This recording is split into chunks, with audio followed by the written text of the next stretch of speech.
Hi friends, ఇప్పుడైతే welcome back my channel Veerakumar wood works. ఇప్పుడైతే మీకు టీపాయిల్ ముక్కలు, టీపాయికి సంబంధించి ఇది లగ్గులు అంటారండి. వీటిని ఇవి ఎలా కట్ చేస్తారో మీకు చూపిస్తారు ఈ వీడియోలో.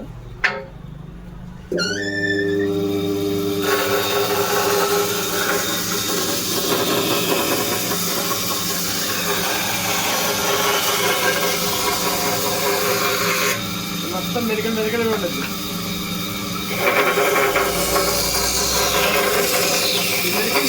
చాలా జాగ్రత్తగా తిప్పుతామండి.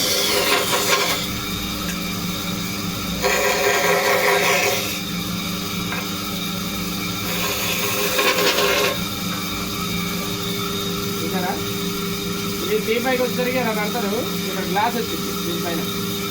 టీపై మొక్కలు ఎలా ఉంది? నచ్చితే లైక్ చేయండి, సబ్స్క్రైబ్ చేయండి మా ఛానల్ని వీరకుమార్ వుడ్ వర్క్స్.